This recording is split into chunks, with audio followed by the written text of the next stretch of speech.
Good morning, जय शिवराय सगळ्यांना. कसं आहे आपल्या शेताकडचा लुक. आम्ही आलो आहोत शेताकडे. तुम्ही बघू शकता शेताकडचं वातावरण एकदम सुंदर आहे, मन प्रसन्न होईल असं.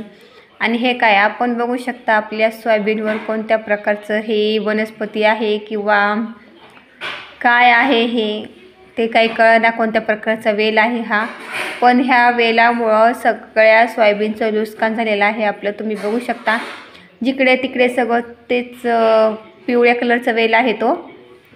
आणि त्याच्या बिया पण आहेत खूप साऱ्या.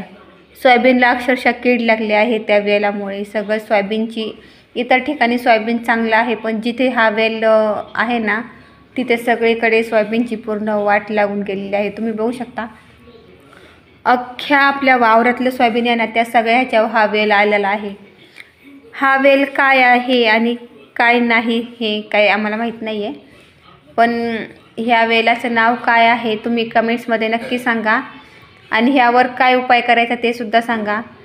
आता एवढं सगळ्या सोयाबीनवर ते पसरलेलंच आहे, तर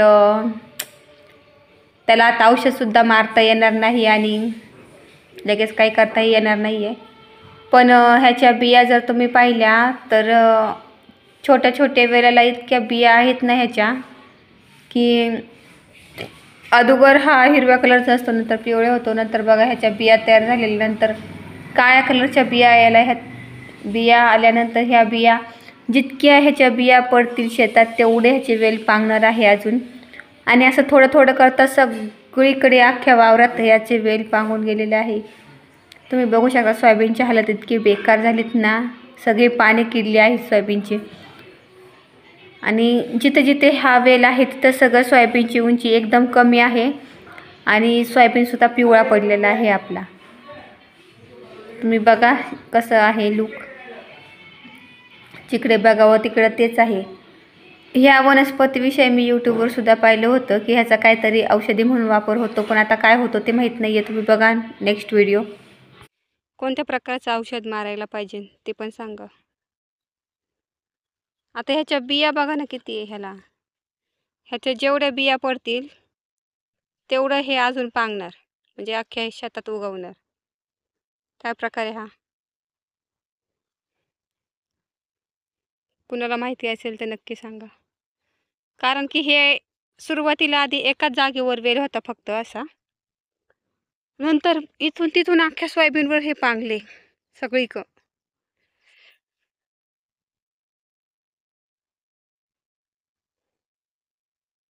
आणि ह्याच्यामुळे सोयाबीन बघा कसं कीड लागल्यागत होते, पानं जळाले सोयाबीनचे. ह्याचे बी बघा ना, एका ह्याला किती बी आहे, नीट पाहिलं तर तुम्हाला कळून जाईल. ह्याला बी किती, बिया किती आहेत.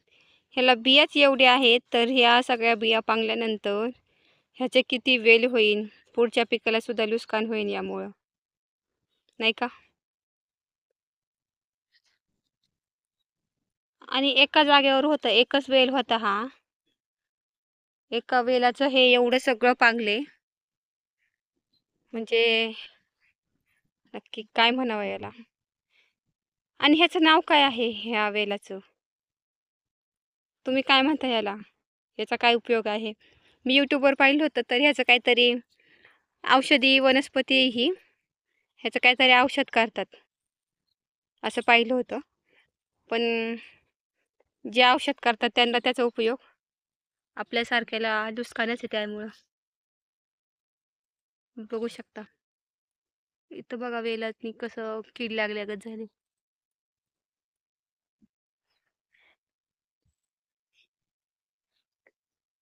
हे बघा नवीन तयार व्हायला लागले, ते नवीन वेल यायला लागलेत अजून.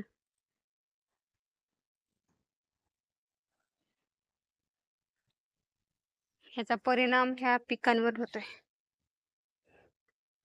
आणि सोयाबीनची पानं पण बघा तुम्ही, ही कीड लागल्यासारखं झाले ह्या वेलामुळं. तर आता ह्याला काय फवारणी, काय औषध करायला लागेल. आता फवारणी करता येणार नाही एवढ्याच्यात करायचे म्हणलं तर, पण एवढा अख्खा पट्टा खराब केलाय आणि अजून किती वाढेल सांगता येत नाही.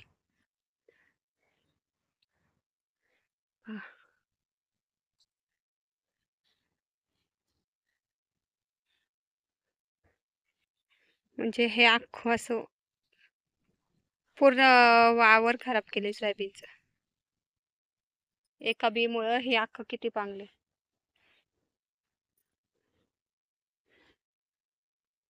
अहो ह्याला बिया किती आहेत? एवढीच हातात घेतलं ते एवढ्या खायला एवढे बिया आहेत. मग आता हे एवढं हातात घेतले मी. आता ह्याला नाही म्हणलं तरी 50-60 तरी बिया आहेत मोजल्या तर. म्हणजे ह्याचे 50-60 वेल येतील अजून. अवघड आहे. काय रे टॉमी? सोयाबीनची उंची बघा तुम्ही आणि शेंगा बघा. नुसता सोयाबीन उंच झालाय पण शेंगा कमी. आणि इकडं सोयाबीनची उंची बघा तुम्ही. हे बघा, नाही म्हटलं तरी गुडघ्या एवढा तरी हा सोयाबीन आहे. म्हणजे ह्याला शेंगा कमी आहेत आणि उंची जास्त आहे ह्या सोयाबीनची. तुम्ही बघू शकता. ह्या वेळेस कोणतं बियाणं आणले काय माहीत नाही. इथून तिथून सगळ्या सोयाबीनची उंची जास्त आहे. गेल्या वर्षी आमच्याकडे सोयाबीन होतं, त्याची उंची जास्त नव्हती पण शेंगा जास्त होत्या त्याला.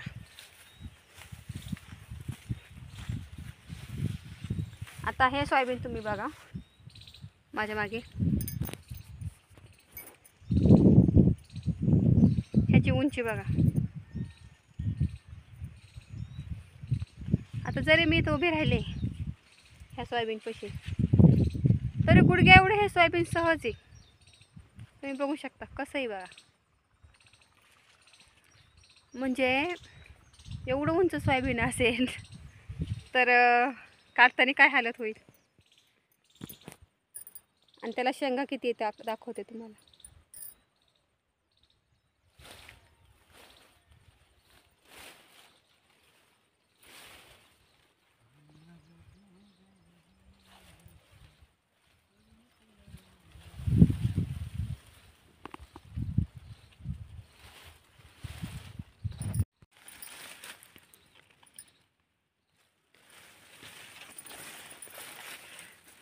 तशा बऱ्यापैकी शेंगा आहेत, नाही म्हणता येणार नाही.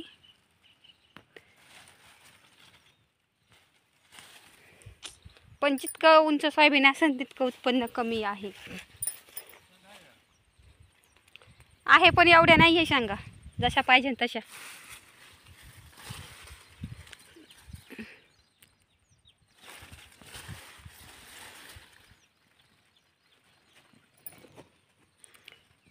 हां, सोयाबीन उंच आहे पण शेंगा आहे वरपर्यंत. बघू आता काय होते. बांधावाचा वाल कसा आहे आपला. आणि हे आहे आपलं चिक्कूचं झाड.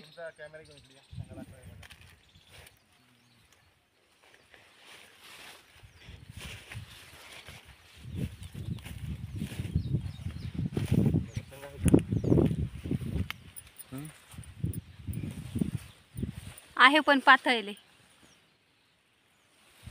अजून किती शेंगा पाहिजे तुम्हाला? हे बघा किती शेंगा. अजून किती शेंगा पाहिजे तुम्हाला?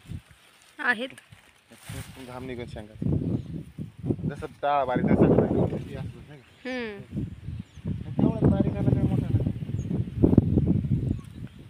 कसलं उंच किती झाले पण त्याची उंची किती आहे. हा, उंची बघा कसली.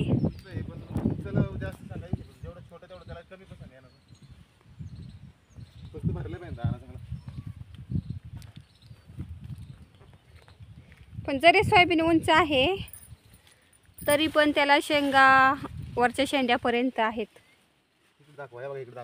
इकडे खाली सुरुवात केली ना, जितका उंच आहे तिथपर्यंत शेंगा आहेत वरच्या टोकापर्यंत आहेत. वरपर्यंत आहे ना. तुम्ही हात काढा जरा, धरा तसंच जा. इथून खालून सुरुवात केली तर वरती शेंड्यापर्यंत आहे.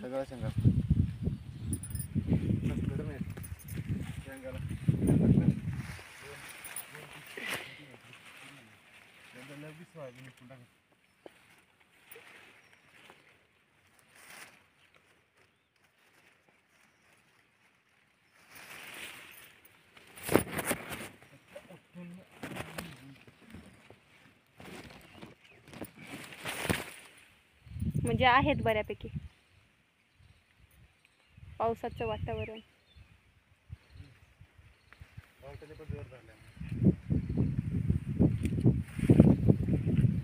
मग कसं आहे आपल्या शेताकडचं लोकेशन नक्की सांगा कमेंट्समध्ये. खूप दिवसापासून व्हिडिओ नाही आला. हे बघा आपला पावटा. काय काय ठिकाणी ह्याला कडूवाल म्हणतात है ना. वाल नाही, कडूवाल नाही, पावटा आणि वाल म्हणतात.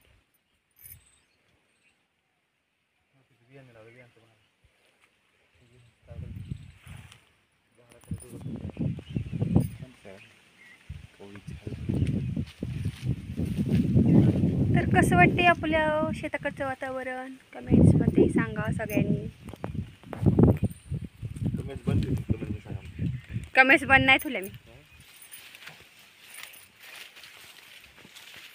एक हिंदू संस्कृती चॅनल आहे ना, त्याचे नेहमी मला कमेंट्स असतात प्रत्येक व्हिडिओला. तुमच्यासाठी खूप सारं थँक्यू. तुम्ही व्हिडिओ परत बघितला तर परत नक्की कमेंट्स करा. तर चला बाय. आजचा ब्लॉग इथं संपलेला आहे. भेटूया नेक्स्ट ब्लॉगमध्ये. आता ब्लॉग करण्यापेक्षा मी एक मोटिवेशन चालू करणार आहे, मोटिवेशन स्पीच. तर चला, कोणतं ना कोणतं टॅलेंट असतं आपल्यात. आणि कारण की रोज ब्लॉग करण्यासाठी रोज वेगवेगळ्या ठिकाणी आपल्याला जावं लागेल, रोज शेताकडे यावं लागेल नवीन नवीन व्हिडिओ काढण्यासाठी. पण आमचं शेत इतकं लांब आहे ना घरापासून, रोज येणं शक्य नाही आहे. चला बाय. कसं वाटलं आपला ब्लॉग नक्की सांगा. आणि आता पाऊस चालू झाला आहे आणि माझा कॅमेरा भिजणार आहे पावसामध्ये, त्यासाठी मी व्हिडिओ आता बंद करणार आहे.